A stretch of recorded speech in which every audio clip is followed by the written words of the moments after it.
Joe diGenova, legal analyst and former U.S. attorney to the District of Columbia. Always good to talk to Joe. Joe, good morning. Good morning. All right, sir. All right, a lot to get to. I'll get Friday's news in a second, but I want to first start where we were just a moment ago, which is on this idea. The former Attorney General of the United States, Bill Barr, has been tapped to be the next Attorney General by President Trump. Are you happy with the pick of Bill Barr? Delighted. Superb individual.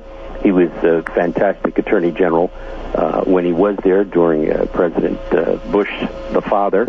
His term, he is a superb lawyer, been the general counsel for Verizon, been in private practice with a large law firm. Couldn't pick anybody better. Really a sensational choice by the president. Seems like a stable pick. And one of the questions I have is whoever ends up coming in here, can they root out the partisan nature of some of the Justice Department's activities? Is Bill Barr the type of guy who's going to come in there and shake things up? Well, I think what he's going to do is be a realist about what the place needs.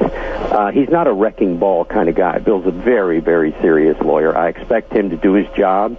I expect him to hold people accountable. I expect him to make sure that the department is insulated from political considerations for prosecutions in civil cases, which it was not during the Obama administration. The place was a hotbed of partisan political activity. So I expect him to act in the way it should act, restoring the rule of law so that it applies to Republicans and Democrats alike. We have strayed very far from the rule of law under the Obama administration, and he will restore it. Unfortunately, Jeff Sessions and Rod Rosenstein were unable to do that, either by their leadership style or by their substantive decisions. Another question, Joe, and this is Hans von Spakovsky. Do you think that he's actually going to start, if he gets confirmed, actually supervising the special counsel the way the Attorney General's office is supposed to under the regulations that govern the appointment of special counsels? Well, I expect him to do exactly what the regulations permit and authorize, and the answer to your question is yes. And it is very clear that Rod Rosenstein never had any intention of supervising Bob Mueller because it was a counterintelligence investigation which Rosenstein authorized, which is not authorized by the special counsel regulations. I think one of the things Mueller will do is replace Rod Rosenstein as quickly as possible with a qualified person, not someone who's interested in being part of a soft coup d'etat. So I think he'll start internally, and he'll deal with Mueller as it is required. All right, so we got new information on Friday about a number of things, but I want to focus on the one that everyone seems to think is going to take down the President of the United States in the media, which is Michael Cohen's sentencing report. This comes out Friday and indicates that, he lied, he's a big liar, he was in the process of facilitating payments on behalf of a person who we don't know who it is, but it's quite obviously Donald Trump, to pay off women during the campaign, and therefore this is a massive campaign finance violation. What do you make of all of that? Well, first of all, those pleadings were a violation of DOJ policy. Second of all, whatever they're accusing the president of, from my viewpoint, is not a crime. The former chairman of the Federal Election Commission has stated that these types of hush money payments are perfectly legal. There's nothing wrong with them. They were paid with private funds. They were paid by the candidate himself through the auspices of a lawyer. He relied on legal advice. There's no way you can indict President Trump for anything that occurred. And now that doesn't mean that the Southern District of New York won't recommend that and might even try to create a constitutional crisis by indicting him before he leaves office, but putting it under seal and saying that they're doing that in order to ensure accountability. The Southern District has laid out in its pleadings some conduct which, as I said, is not criminal, but which they have labeled criminal in order to set up facts for impeachment against the President of the United States. So I think that's a pretty heavy hand in New York, and I don't think it's going to sit well with the new Attorney General, but we'll see. Yeah, Joe, I reading, as a former DOJ guy, reading that sentencing report, I was really struck by how it didn't read like a sentencing report. It read like a almost partisan political diatribe against the president. Well, it was pretty partisan. I don't think there's any doubt that the folks in the Southern District don't like Donald Trump. They're perfectly free to not like the President of the United States, but they're not allowed to put it in their pleadings. I think the pleadings in New York went beyond the pale. I think they violated DOJ policy. No one, however, as long as Rod Rosenstein is there, is going to hold them accountable for that. And so I think it's pretty clear what the Southern District is doing. They know they can't indict the President of the United States. They know they can't indict him and keep it under seal until he leaves office. They're trying to help the Democrats in the House with write an article of impeachment. That's what that was about. It's an improper use of governmental authority, but they will not be held accountable for it. We notice now that the Democrats and the media, their best opportunity to go after the president has nothing to do with Trump-Russia collusion. It has to do with Stormy Daniels, of all things, and this idea that she's getting paid off, that Karen McDougal, this playmate, got paid off during the election time, being used as a way to say, hey, he had a campaign finance violation. Joe, we've seen this before. John Edwards went through this. He used campaign donor funds to pay Riel Hunter, and a jury said, hey, there's no problem here. Yeah, well, first of all, he used campaign funds. President Trump paid hush money to women with whom he allegedly had relationships to keep them quiet so as not to embarrass him and ruin his business. It may have also affected the campaign. But he used personal funds. That's perfectly proper. And John, former Senator Edwards, used campaign funds and used a donor as a pay-through scheme. Nothing of the sort happened here. This is a direct payment, perfectly proper. By the way, President Obama got millions of dollars in illegal campaign contributions, and he was given a several $100,000 fine as a civil penalty. There was not even a suggestion that he would be prosecuted criminally. So there's clearly, again, a double standard. If you're a Democrat, you can violate the law with impunity. If you're a Republican, if you sneeze, you get indicted. That's amazing. The Obama Justice Department worked for Obama. The Trump administration's Justice Department works for Obama. It's nuts how that works. All right, more with Joe diGenova in a second, including on the James Comey testimony last week and what he makes of all that. All right, James Comey testifying before Congress, the former FBI director tweeting after it was all over. Today wasn't a search for truth, but a desperate attempt to find anything that can be used to attack the institutions of justice investigating this president. To which the president responded over the weekend, leaking James Comey must have set a record for who lied the most to Congress in one day. His Friday testimony was so untruthful. This whole deal's a rigged fraud headed up by dishonest people who would do anything so I could not become president. They're now exposed. We're talking to Joe diGenova, former U.S. Attorney to the District of Columbia and a legal analyst for us here. Joe, what do you make of what James Comey said Friday, the full transcript now out? Well, I think his breezy and convenient forgetfulness were an insult to the committee, and I think he committed perjury. I don't think there's any doubt that he feigned forgetfulness. He remembered all that stuff.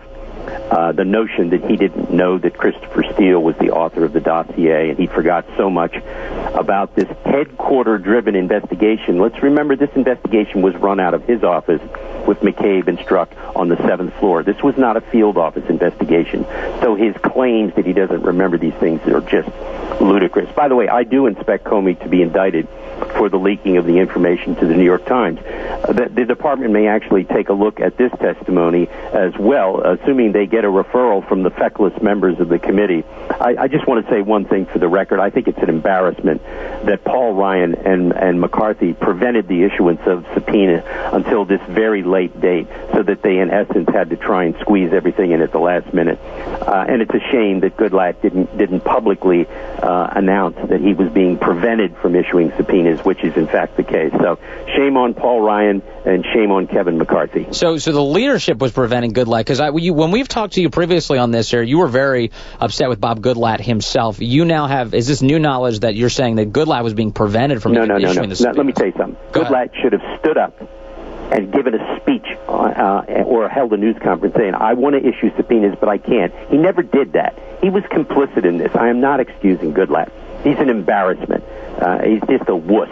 And Ryan and McCarthy are responsible for these late subpoenas, and shame on them as well. You know, Joe, I think somebody actually counted up, and it was 245 times that Comey said, I don't remember, I don't recall. I was actually thinking he needs to go see a doctor to see if there's something wrong with it. Haldeman and Ehrlichman were convicted for saying, I can't recall, I don't remember, to a federal grand jury. Right. Comey lied through his teeth the other day. He remembered all of this stuff. Remember, this is the smartest guy in the room, the copious, surreptitious note-taker who remembers everything, forgets nothing, as long as it helps him.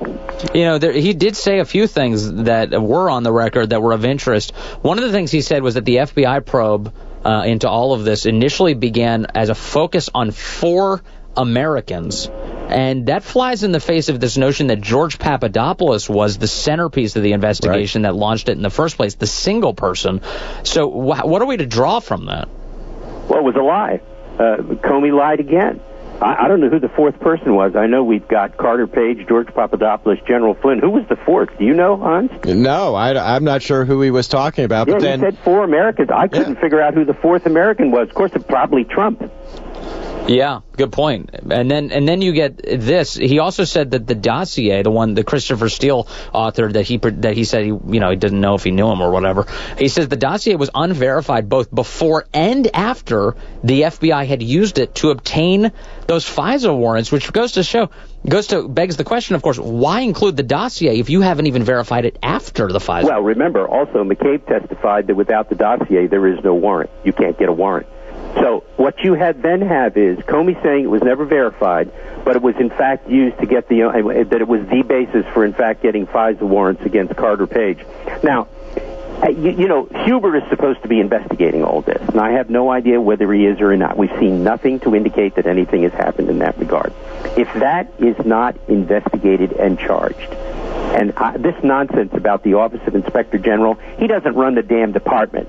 He's not supposed to prevent investigations and prosecutions. If this is all being held up because of the IG report on this, then that means that this is all an effort to prevent holding accountable criminally people like Comey and Page and Strzok and McCabe and Baker and all of these people 26 people who've resigned or stepped aside. Bruce Orr, the unmasking, Samantha Power. Who's working on all this stuff? I mean, the unmasking of General Flynn. Victoria Tunting, my wife, has a great article today on FoxNews.com about General Flynn. You know what? The General Flynn case began with a crime, but it wasn't committed by General Flynn. It was committed by the United States government and Sally Yates for unmasking. Why hasn't that been investigated? Where are the indictments about the unmasking and the illegal felonious leaks to the Washington Post, to the leaks to David Ignatius? All of those are felonies. Who's investigating them? I mean, where's Superman, Rod Rosenstein? Never a word from him or anybody in the department about these violations of federal law. No wonder the president's furious. He should be. Yeah, and Joe, I got to say that out of all of this, the worst thing in the world is the unmasking, because what that means is that the counterintelligence capabilities of the U.S. were used for partisan political reasons to target the presidential campaign of the opposing political candidate of who was in the White House. That is one of that we've never seen that kind of an abuse of our intelligence capabilities. Hans, you're absolutely right. This is the greatest political crime in the history of the country. They weaponized the intelligence system. John Brennan, James Clapper, Sally Yates, they all were in on this. They weaponized the intelligence. They got 702 identifying information of American citizens illegally. The FISA court, by the way, wrote an opinion where they said that contractors for the FBI got access to the identity information of American citizens illegally, and nobody has paid attention to the FISA court. It's a stunning decision by the court accusing everybody of illegality. By the way, the head of the National Security Division at the time, John Carlin, resigned immediately before the court issued its opinion because he was the person who certified that all of these unmaskings were done legally, when in fact they were not. Now, where's the investigation of John Carlin and Sally Yates? Yeah. Meanwhile, Stormy Daniels is treated as the most important issue ahead of us. All right. Thank you. Joe diGenova, thanks as always. We'll chat with you again soon. 724 WMAL.